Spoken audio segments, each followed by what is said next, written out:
नमस्कार दोस्तों, स्वागत है आपका इस YouTube channel Sarvan GS classes में। हम लोग चर्चा कर रहे थे पिछले क्लास में मौर्य प्रशासन के बारे में। आज हम लोग उससे आगे चर्चा करेंगे और देखेंगे। आज हम लोग चर्चा करेंगे कि मौर्य साम्राज्य में जो राजकीय आय का वितरण होता था वो किस प्रकार से होता था। जैसे आज हम लोग बजट जैसी संकल्पना देखते हैं, उसी प्रकार से उस समय भी मौर्य साम्राज्य में भी कौटिल्य जो है राजकीय आय का वितरण यानी बजट तैयार करके, ठीक है, कितना संपत्ति कहाँ जाना चाहिए वो तैयार करते थे। तो जो आज हमारा सिस्टम है दोस्तों बजट बनाने की, कि मतलब कितना आमदनी होगा, कितना खर्च होगा। और आपको पता है कि भारत में वर्तमान में 1 फरवरी को बजट पेश किया जाता है। पहले फरवरी के अंतिम मतलब सप्ताह में या अंतिम मतलब कि में पेश किया जाता था, अंतिम तारीख के आसपास में किया जाता था। लेकिन अब वर्तमान में नरेंद्र मोदी की सरकार में जो है अब बजट जो है 1 फरवरी को पेश किया जाता है, ठीक है। तो पहले भी बजट पेश किया जाता था दोस्तों कि मतलब 1 साल में कितना आमदनी हुआ, कहाँ कितना खर्च करना है, ठीक है, ये संकल्पना दिखाई देती है। तो मौर्य काल में सर्वप्रथम बजट जैसी संकल्पना दिखाई देती है। तो हम लोग मौर्य प्रशासन पिछले क्लास में पढ़ रहे थे, आज हम लोग पढ़ेंगे थोड़ा सा जो बजट जैसी संकल्पना देखती है वो हम लोग चर्चा करते हैं कि मौर्य साम्राज्य में राज की आय का वितरण कैसे होता था, यानी कितनी आमदनी होती थी, कितना खर्च होता था, ठीक है। तो आपको कहीं कहीं बेहतर तरीके से जानने की जरूरत है इस साम्राज्य को, ठीक है। तो चलिए, तो मौर्य प्रशासन में हम लोग चर्चा कर रहे थे और प्रशासन को हम लोग देखे न। और अभी हम लोग चर्चा करेंगे मौर्य प्रशासन में। अभी हम लोग सैन्य प्रशासन चर्चा करेंगे, गुप्त प्रशासन चर्चा करेंगे, ठीक है। तो सारे थोड़ा सा हम ये चर्चा कर लेते हैं कि मौर्य वंश में जो है, ठीक है, राजकीय आय का वितरण कैसे होता था। राजकीय आय का वितरण, राजकीय आय का वितरण कैसे होता था, कहाँ कितना खर्च करना है, ठीक है, ये किस प्रकार से तैयार किया जाता है। यानी कि जितना भी आमदनी होती थी, कहा जाता है उसका राज की आय का, कुल आय का 1 भाग जो है राज परिवार के, ठीक है, और राजा के और राजा उसके परिवार के प्रबंधन में खर्च होता था। तो 1 भाग किसमें खर्च होता था, 1 भाग खर्च होता था राजा के, ठीक है, और प्लस राजा के परिवार के प्रबंधन में, ठीक है, परिवार के प्रबंधन में खर्च होता था, ठीक है, 1 भाग, ठीक है। अब देखिए, तो इस तरीके से मतलब बजट को तैयार किया जाता था। और 1 भाग सैन्य व्यवस्था में, ठीक है, 1 भाग प्रशासनिक अधिकारी के वेतन में खर्च किया जाता था, ठीक है। तो देखिए 1 भाग कहाँ, तो सैन्य विभाग में, यानी कि सेना को वेतन देने के लिए, सेना का हथियार तैयार करने के लिए, ठीक है, सैन्य विभाग में खर्च किया जाता था। 1 भाग जो है प्रशासनिक अधिकारी को, ठीक है, प्रशासनिक अधिकारी को जो है वेतन देने के लिए, प्रशासनिक अधिकारी को वेतन के तौर पे खर्च किया जाता था, ठीक है। तो उस समय भी बजट जैसी संकल्पना दिखती है दोस्तों, ठीक है। 1 भाग जो है कि कल्याणकारी नीति में खर्च किया जाता था, ठीक है, जैसे कुआं बनाना है, सड़क बनाना है, नहर का निर्माण करना है, ठीक है। और आपको पता है कि मतलब मौर्य वंश में, ठीक है, कि उत्तरापथ मार्ग जैसे बड़े बड़े सड़क का, सिल्क रूट का जो उल्लेख आता है, ठीक है, जिसमें वर्तमान में विवाद चलता है।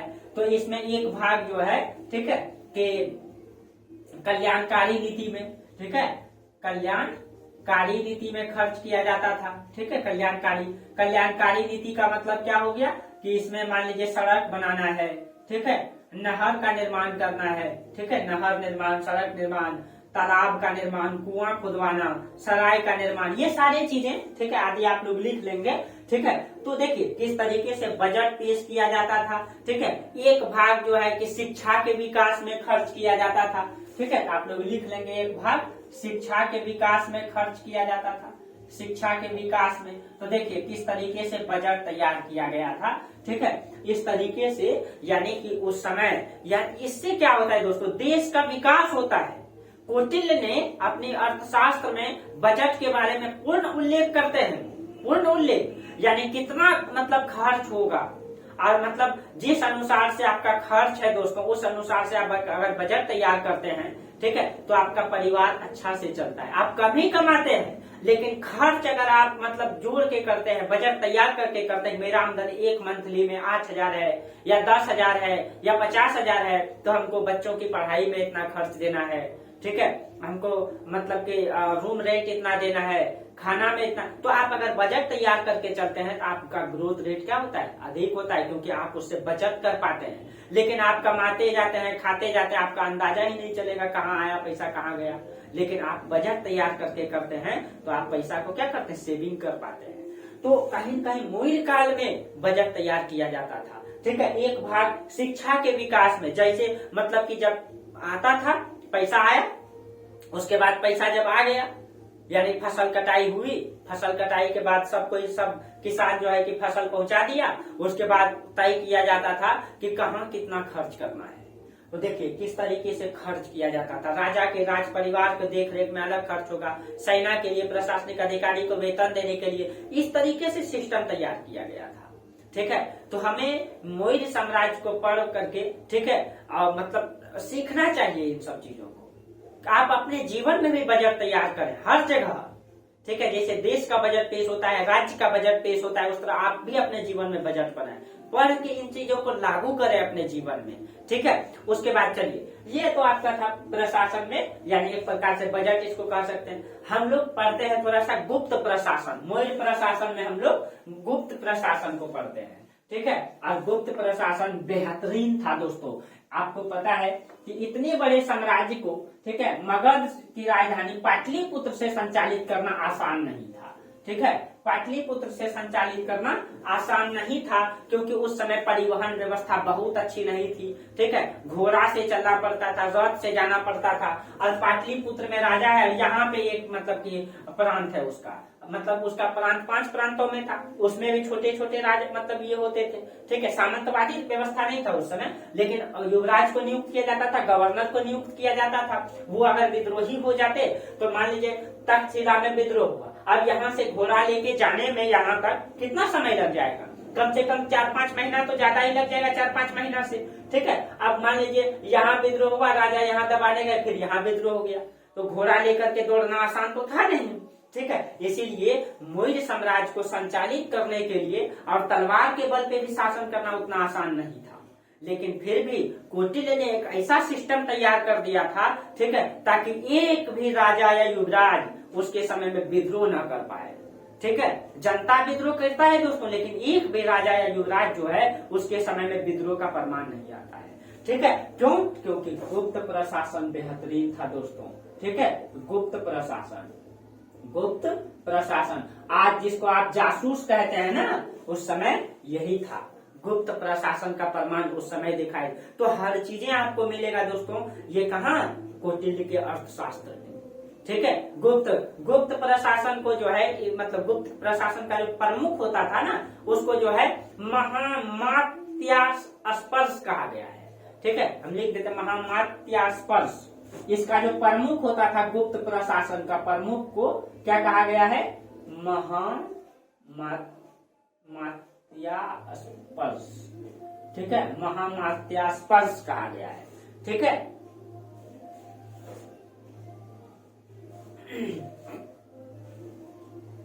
ये कहा गया। आप देखिए जो गुप्त प्रशासन में जो है, ठीक है, गुप्त प्रशासन में जो गुप्त होता था ना, यानी जो गुप्तचर होता था, वो महिला और पुरुष दोनों होता था। ये महिला भी होता था और प्लस में पुरुष भी होता था, ठीक है।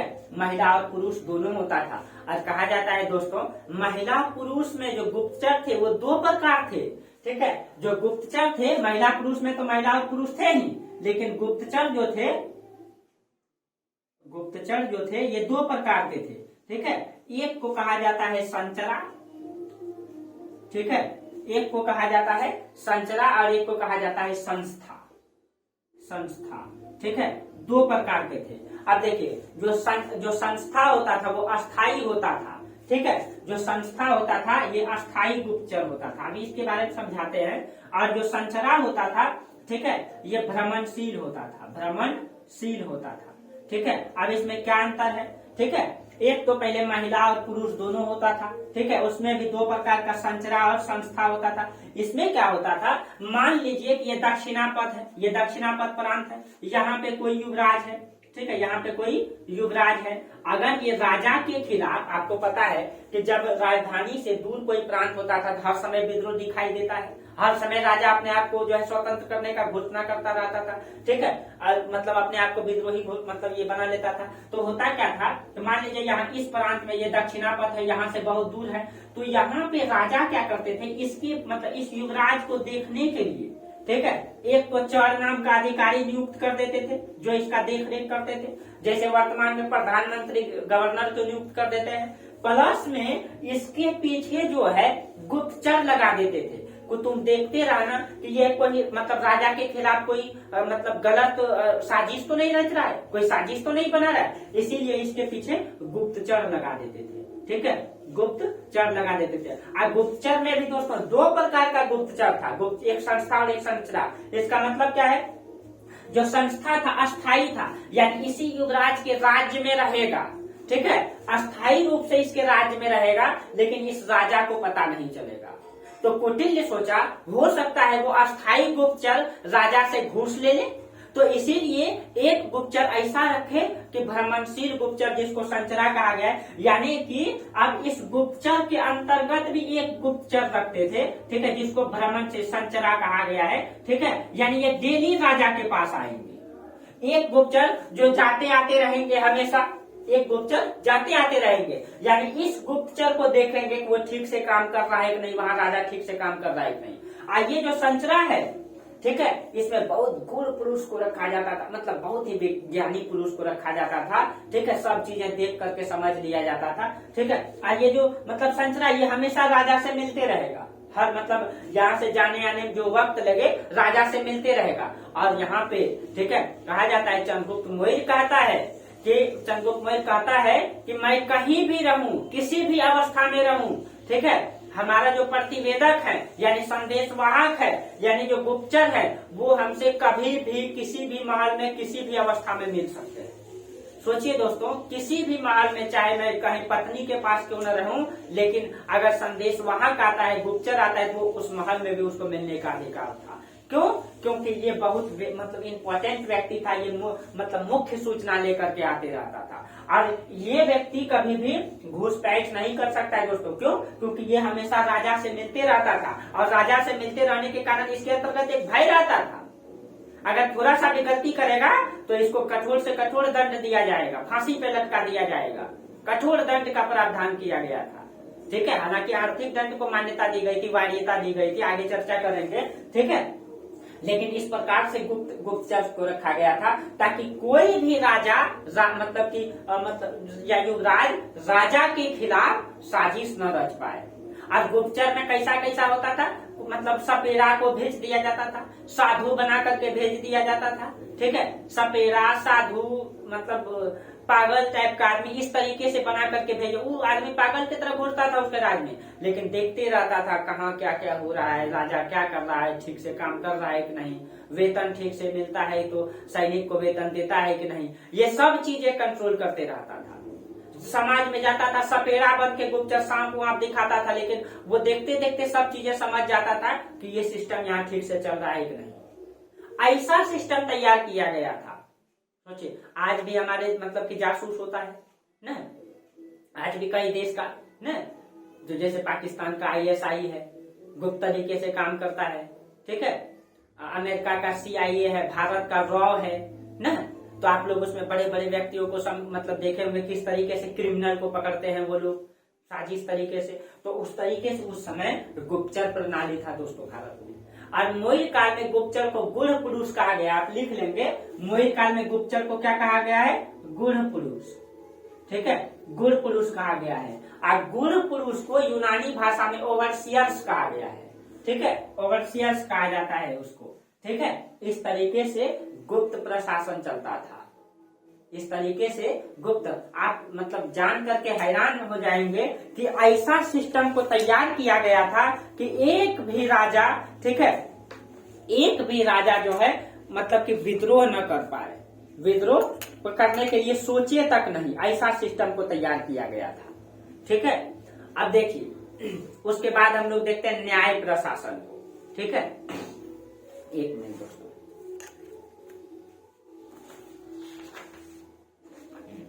चलिए हम लोग देखते हैं न्याय प्रशासन को।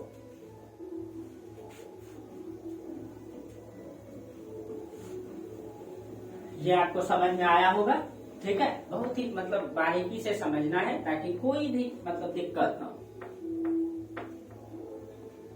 और आप लोगों को दोस्तों वीडियो अगर अच्छा लगता है तो लाइक सब्सक्राइब जरूर कीजिए आप लोग, ठीक है। वीडियो को आगे बढ़ाइए ताकि अन्य लोग भी देखें समझे, ठीक है। आप लोगों का सपोर्ट मिलना चाहिए अच्छी तरीके से, फिर हम आप लोगों के साथ हैं, ठीक है। चलिए हाँ, तो अब हम लोग क्या पढ़ेंगे, अब थोड़ा सा देख लेते हैं न्याय प्रशासन कैसे था, यानी कि राजा न्याय कैसे करते थे, ठीक है। तो हम लोग देखते हैं थोड़ा सा न्याय प्रशासन।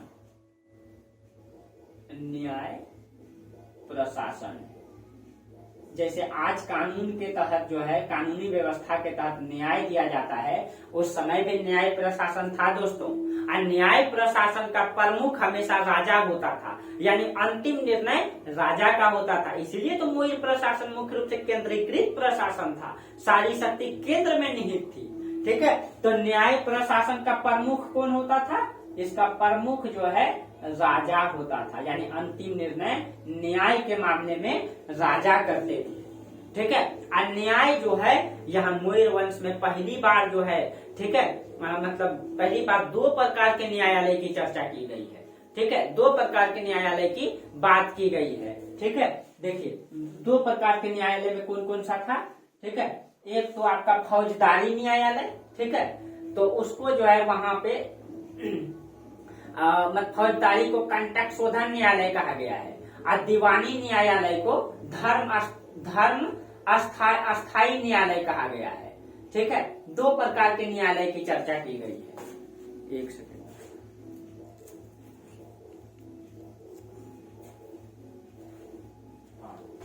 तो एक हो जाएगा धर्म अस्थायी न्यायालय,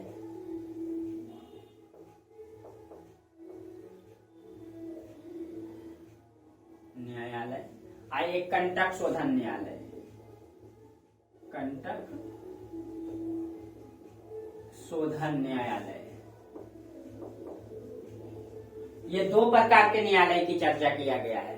धर्म अस्थायी का मतलब धर्म अस्थायी न्यायालय का मतलब हो गया दीवानी न्यायालय, ठीक है।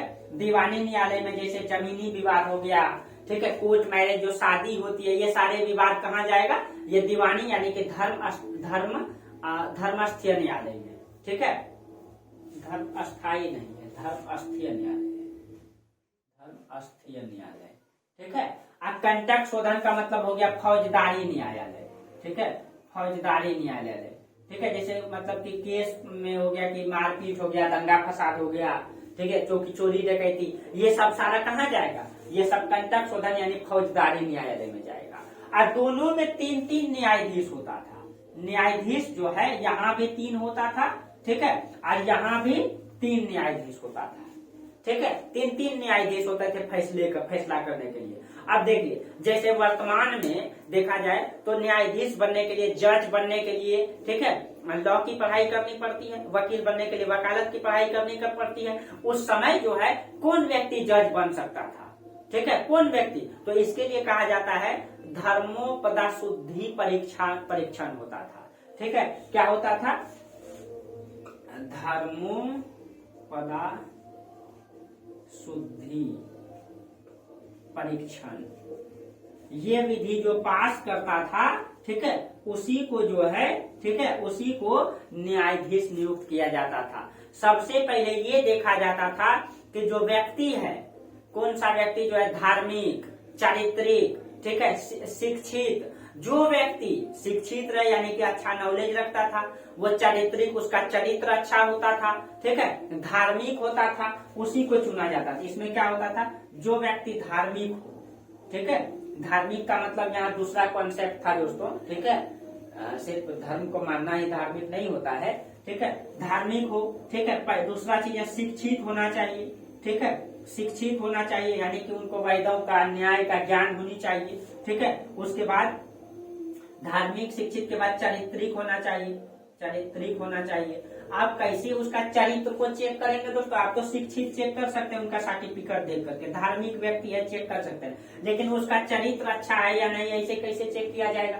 तो कहा जाता है कि इसमें जो है कुटिल इसका परीक्षण करने के लिए, जैसे आज आपका इंटरव्यू होता है, ठीक है, आपका परीक्षण करने के लिए, आईएएस बनने के लिए, पीसीएस अधिकारी बनने के लिए, उस समय जज बनने के लिए क्या होता था कि चरित्र को चेक किया जाता था, शिक्षा को चेक किया जाता था, धर्म को। इसमें क्या किया जाता था चरित्रिक चेक में, ठीक है, कि व्यक्ति को मतलब कि चुपके चुपके से घूस दिया जाता था, साइड में ले जाकर के किसी अन्य व्यक्ति को बोल करके बोल देता था कि उसको जो है इतना पैसा देना, घूसा बोलना, ये काम करना है, ठीक है। तो चुपके से घूस दिया जाता था और वो व्यक्ति बोलता था नहीं भाई, हम ईमानदारी पूर्वक हम घूस टूस नहीं लेंगे, ठीक है, हम ईमानदारी पूर्वक खड़े होकर के इस देश की रक्षा करेंगे, ठीक है। तो राजा सब, फिर वो आदमी बोलता था नहीं सर वो घूस नहीं लिया, महाराज वो घूस नहीं लिया, तब बोले नहीं उसको नियुक्त कर दिया जाए। तो उसका चरित्र को चेक किया जाता था, और जो व्यक्ति घूस ले लेता तो समझ जाता था वो व्यक्ति ठीक नहीं है, ठीक है। तो इस तरीके से धर्मोपदा शुद्धि परीक्षण होता था, तब जाकर के उसका जज नियुक्त किया जाता था। उसमें शिक्षित होना जरूरी था, जैसे आज आप आईएएस पीसीएस अधिकारी बनने के लिए ग्रेजुएट होंगे तब होगा ना, बहुत सारा चीजें चेक किया, इंटरव्यू चेक किया जाएगा आपका, उसी तरीके से यहाँ भी होता है। जज बनने के लिए भी बहुत सारा प्रोसेस है, वही सारा, ठीक है। अब देखिए, अब इस तरीके से जज की तो नियुक्ति हो जाती थी, लेकिन अब जो न्यायाधीश जो बन गया, अब वो न्यायाधीश न्याय कैसे करता था? तो न्याय में दोस्तों, ठीक है, अंतर दिखाई देता है थोड़ा सा। क्या अंतर दिखाई देता है, ठीक है, यहीं पे हम लिख देते हैं। तो पहले ध्यान लिख दीजिएगा, धर्मोपदा शुद्धि परीक्षण, ये होता था, ठीक है। उसके बाद क्या होता था, जब न्यायाधीश बन जाता था तो उसके बाद जो है न्याय जब करता था तो न्याय में क्या क्या चीजें देखा जाता था, ठीक है। तो देखिए, न्याय में जो है चंद्रगुप्त मौर्य के समय और अशोक के समय जो है न्याय में अंतर दिखाई देता है, ठीक है। अशोक के समय न्याय में अंतर दिखाई देता है। क्या? चंद्रगुप्त मौर्य के समय जब न्यायाधीश न्याय करते थे, कुछ बातों को ध्यान में रखते थे। जैसे क्या क्या बातों को ध्यान में रखते थे, ठीक है, इसमें ब्राह्मण को, क्षत्रिय को, ठीक है, ब्राह्मण को, क्षत्रिय को, शूद्र को, ठीक है, अलग अलग प्रावधान थे इसमें जो है कि दंड के लिए, ठीक है। यानी कि इसमें जो है ब्राह्मण को, ठीक है, ब्राह्मण, क्षत्रिय, वैश्य, ठीक है, क्षत्रिय, वैश्य, शूद्र, पहले ये देखा जाता था कि इसमें व्यक्ति जो गलत किया है वो कौन है, यानी वो कौन सा धर्म से है, कौन सी वर्ण से है, ठीक है। उसके बाद ये चेक किया, अगर वो, ठीक है, अगर वो ब्राह्मण होता था तो चंद्रगुप्त मौर्य के समय ब्राह्मण को, ठीक है, मतलब कि मृत्यु दंड का प्रावधान नहीं था। चंद्रगुप्त मौर्य के समय मृत्यु दंड का प्रावधान नहीं था, ठीक है। लेकिन अशोक के समय ऐसी व्यवस्था नहीं थी, ठीक है। अभी अशोक के समय चर्चा करते हैं। और इसमें ये देखा जाता था कि ब्राह्मण को, यानी कि सबको, शूद्र को, ठीक है, अलग मामले में न्याय किया जाता था। इसके साथ रियायत कम बरता जाता था, इसके साथ रियायतें बढ़ती जाती थी। मतलब ब्राह्मण को कभी भी सबसे बड़ा दंड दिया जाता था तो देश निकाला होता, उसको मृत्यु दंड नहीं दिया जाता था। लेकिन शूद्र को छोटी सी गलती करने पर बहुत बड़ा बड़ा दंड दिया जाता था, ये प्रावधान था। उसके बाद और कई सारे चीज चेक किया जाता, जैसे कोई व्यक्ति चारित्रिक है, वो व्यक्ति अच्छा है, ठीक है, लेकिन गलती से मतलब कोई गलत कर दिया तो उसका चरित्र चेक किया जाता था, ठीक है, कि अगर व्यक्ति अच्छा है, ठीक है, और गलती से कोई गलती हो गया तो उसमें जो उदारता दिखाते थे न्यायाधीश कि नहीं गलती से हो गया तो उसको उदारता दिखाते थे। उसका व्यवहार चेक किया जाता था, ठीक है, उसका जो है व्यवहार चेक किया जाता था कि ये व्यक्ति किस प्रकार का है। अगर वो व्यक्ति हमेशा मतलब लूट खसोट में, दंगा फसाद में रहता था तो उसको कठोर प्रावधान दंड किया जाता था, उसको कठोर दंड दिया जाता था। लेकिन अशोक के समय दोस्तों अगर देखा जाए तो यहाँ पे समान न्याय व्यवस्था था, समान न्याय व्यवस्था, चाहे ब्राह्मण रहे, क्षत्रिय रहे, वैश्य रहे, शूद्र रहे, सबको न्याय समान रूप से किया जाता था। यही अंतर दिखाई देता है। बाकी सब चीजें वही चेक किया जाता, चारित्रिक, व्यवहारिक और कई सारी चीजें चेक किया जाता था। जब न्यायाधीश न्याय करता था इन बातों को ध्यान में रखता था, ठीक है। इस प्रकार से, ठीक है, न्याय प्रशासन चलता था इसके समय, ठीक है, न्याय प्रशासन चलता था। अब देखिए थोड़ा सा दंड के बारे में चर्चा कर देते हैं कि दंड का क्या क्या प्रावधान था, कैसे दंड दिया जाए, क्या क्या दंड दिया जाता था। अगर किसी व्यक्ति जैसे आज जो है, ठीक है, किसी को 5 साल की सजा सुनाया जाता है, 10 साल की सजा, जेल की सजा, उस समय कैसे दंड दिया जाता था। ठीक है, तो दंड के बारे में बता देते हैं आप लोगों को। देखिए दंड का क्या क्या प्रावधान था। ठीक है, जो दंड दिया जाता था वो 3 प्रकार से दिया जाता था। ठीक है, दंड जो है, पहले तो देखिए दंड का कठोरतम प्रावधान लागू था। ठीक है, और मतलब कठोर से कठोर दंड दिया जाता था ताकि कोई भी राज के खिलाफ विद्रोह न करे, और राजद्रोही को हमेशा जो है कठोर दंड दिया जाता था। ठीक है, मृत्यु दंड दिया जाता था जो राज के खिलाफ विद्रोह करता था। ठीक है, ताकि कोई साहस न करे। इतने बड़े साम्राज्य में धीरे धीरे विद्रोह होगा दोस्तों, तो साम्राज्य कैसे संभलेगा। इसीलिए राजद्रोह करने वाले को, ठीक है, या राज के खिलाफ जाने वाले को, ठीक है, कठोर दंड दिया जाता था। और हमेशा कौटिल्य जो है अर्थव्यवस्था की विकास की बात करता है, इसीलिए मतलब कि आर्थिक दंड को अधिक प्रावधान किया। यानी कोई गलती करता था तो उसको जुर्माना ज्यादा लगाया जाता था, ताकि वो व्यक्ति काम करे, और जुर्माना भरेगा, काम करेगा, तो उससे अर्थव्यवस्था का विकास होगा। तो आर्थिक दंड का प्रावधान अधिक था। प्लस में अगर कोई कैदी रहता था, कैदी को भी खेत में काम करवाता था, उसको बैठा के नहीं खिलाता था, उससे भी काम लिया जाता था, ताकि अर्थव्यवस्था, यानी कौटिल्य हमेशा अर्थव्यवस्था की विकास की बात करता है। ठीक है, तो यहाँ पे मतलब हमेशा दंड का भी प्रावधान तो कठोर था, ठीक है, लेकिन आर्थिक दंड को वैधता दी गई थी। ठीक है, हमेशा आर्थिक दंड को वैधता दी गई थी। और दंड 3 प्रकार का था। देखिए दंड जो था ना, ये 3 प्रकार का था। एक तो उत्तम साहस दंड, मध्यम साहस दंड और निम्न साहस दंड। ठीक है, तो उत्तम साहस दंड, ठीक है, मध्यम साहस दंड और निम्न साहस दंड।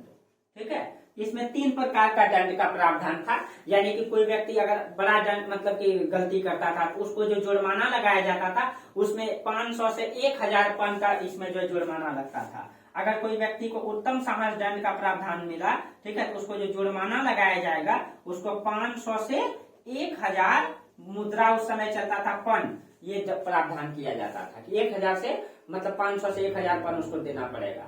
ठीक है, और जो मध्यम साहस दंड था उसमें 250 से 500 पन दिया जाता था। इसमें जुर्माना 250 से 500 पन तक का जुर्माना लगा सकता था। और जो निम्न साहस दंड था उससे 48 से 90 पन तक का जुर्माना लगता था इसमें। ठीक है, 48 से 90 पन।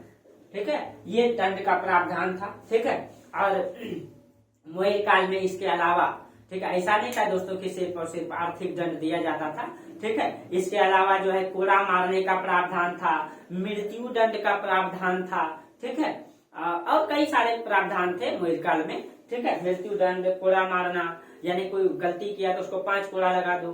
ठीक है, ताकि वो छोटा मोटा गलती करेगा तो, ठीक है, और व्यक्ति से गलती हो जाता था तो उसको कम से कम सजा दिया जाता था। और प्रशासन इतना चुस्त दुरुस्त था, मेगास्थनीज कहता है दोस्तों, आप लिख लेंगे, मेगास्थनीज कहता है, मेगास्थनीज के अनुसार, मेगास्थनीज कहता है कि मौर्य साम्राज्य में अपराध बहुत कम होते हैं। मेगास्थनीज खुद पाटलिपुत्र में रहते थे और वो कहते हैं कि यहाँ मौर्य साम्राज्य में अपराध शायद ही होते हैं, बहुत कम होते हैं। हत्याएं और चोरी तो प्रायः, ठीक है, अज्ञात थे, दिखाई ही नहीं देता है कि चोरी और हत्या भी हो रहा है। ठीक है, और कहा जाता है, फिर वो कहते हैं, मतलब मेगास्थनीज कहते हैं शायद किसी के घर में, ठीक है, ताला लगा करते हैं, घर में कोई ताला भी नहीं लगाते थे, इतना व्यवस्था चुस्त दुरुस्त था।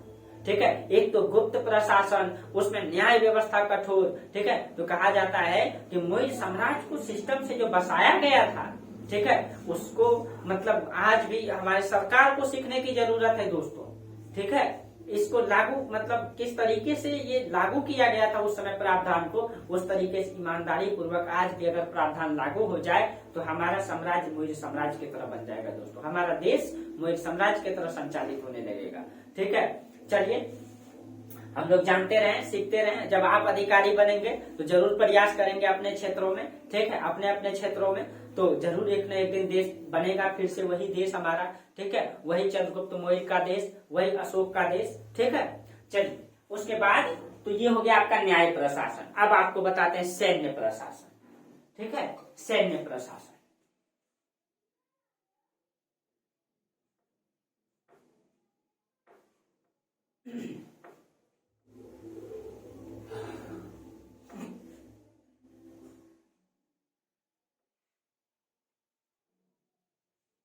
देखिए सैन्य प्रशासन,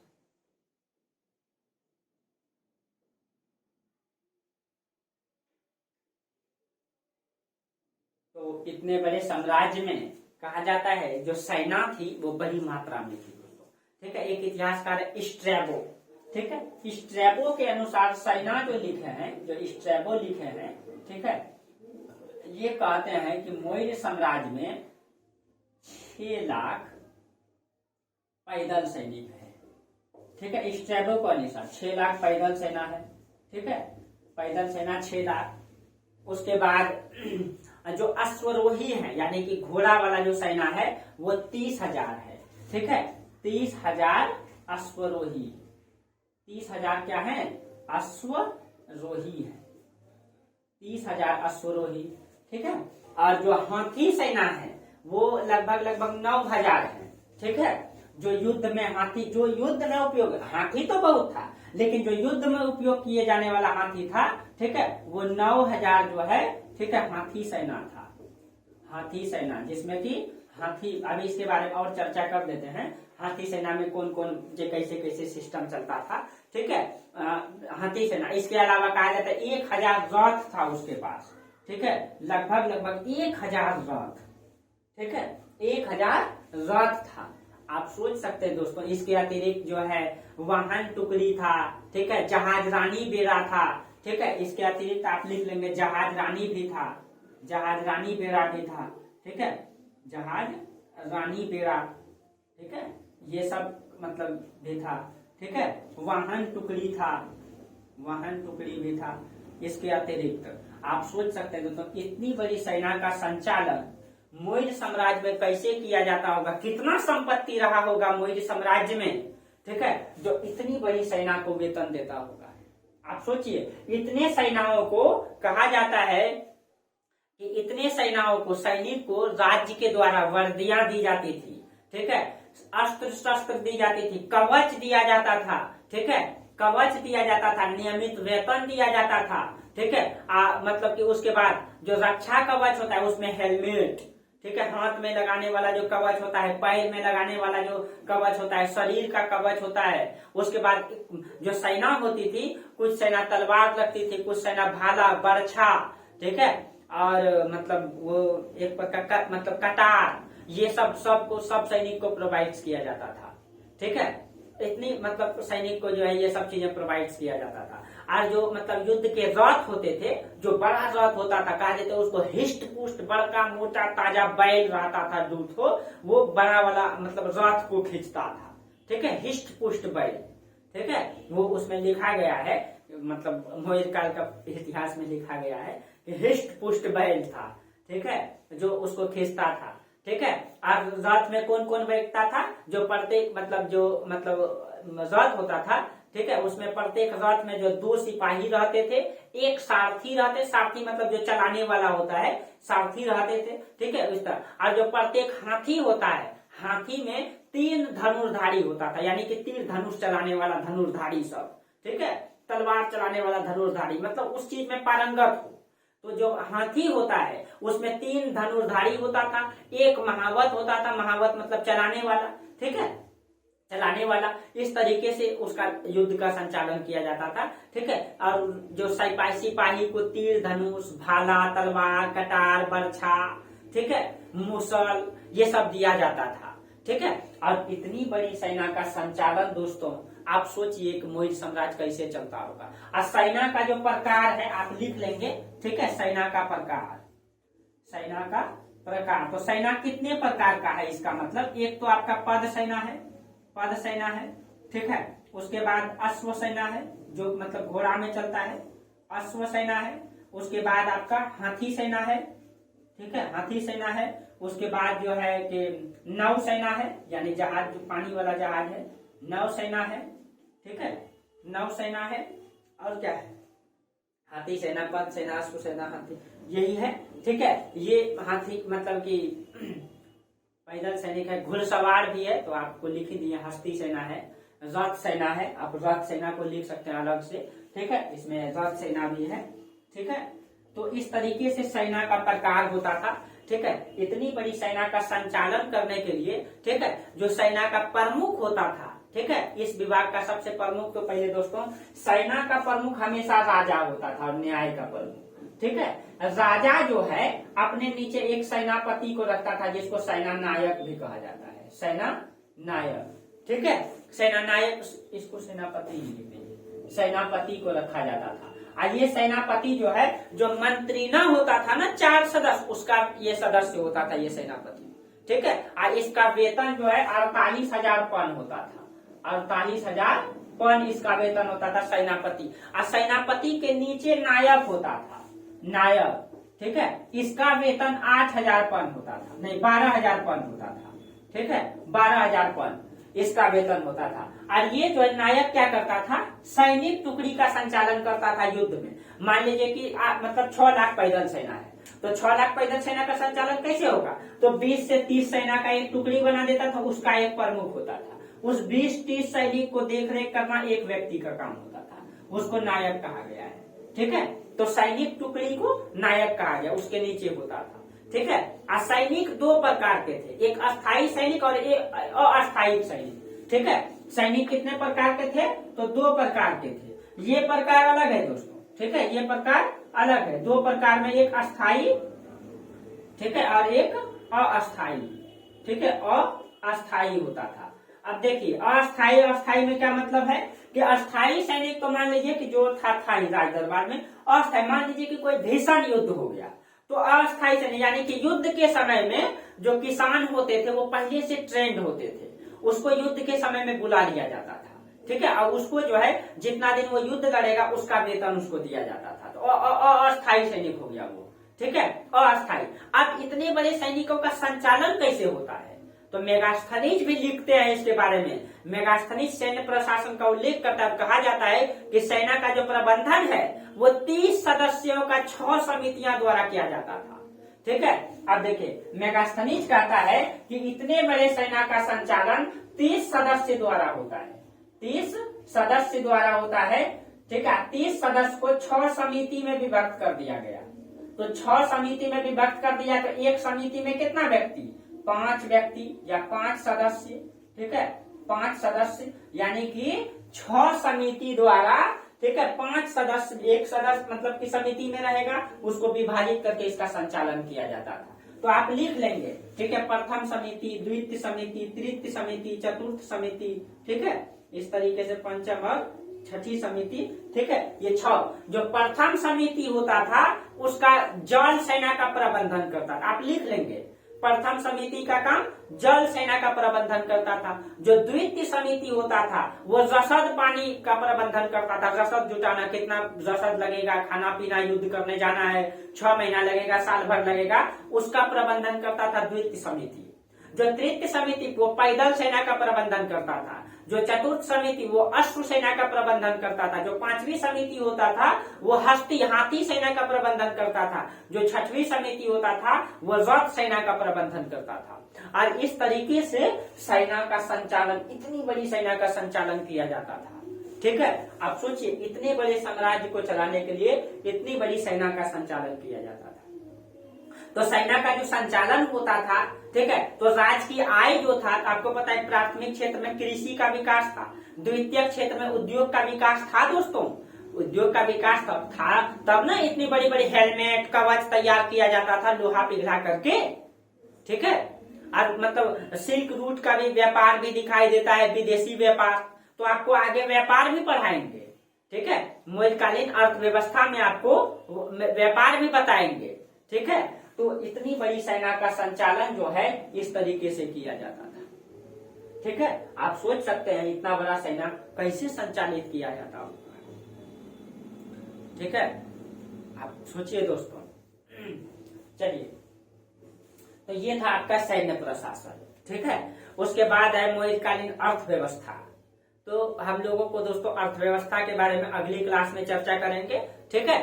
फिर मौर्यकालीन समाज पढ़ना है। देखिए एक तो मतलब कि इससे ज्यादा क्वेश्चन रहता है।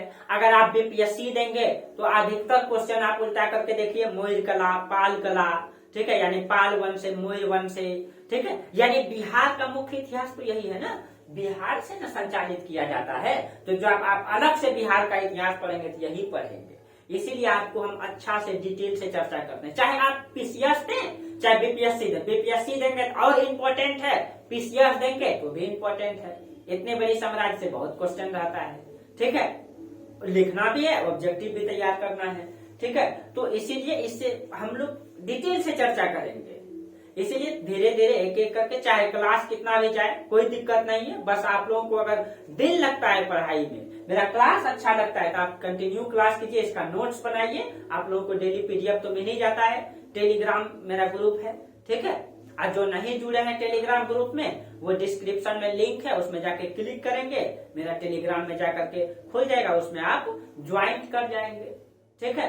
तो आपका ज्वाइन हो जाएगा, तो उसमें आपको पीडीएफ मिलता रहेगा, ठीक है। तो चलिए आज हम लोग यहीं तक चर्चा करते हैं, फिर हम लोग आगे चर्चा करेंगे मौर्य साम्राज्य के बारे में, ठीक है। चलिए आप लोग मेरा पूरा वीडियो देखते हैं, इसलिए आप लोगों को बहुत बहुत धन्यवाद। और आप लोग एक काम और कर देंगे, वीडियो देखते हैं, ठीक, आप लोग शेयर भी कीजिए, आप लोग कई सारे ग्रुपों में फैलाइए, ठीक है। और सबको बता दीजिए कि एकदम फ्री में, ठीक है, बीपीएससी का एकदम पूरा सिलेबस पढ़ाई हो रहा है मेरा चैनल में, ठीक है। सबको बताइए, लिखिए ग्रुप में, फैलाइए इसको जितना फैला सकते हैं, ताकि मतलब हर लोगों तक ये वीडियो पहुंच पाए, ठीक है दोस्तों। चलिए तब तक के लिए आप लोगों को बहुत बहुत धन्यवाद।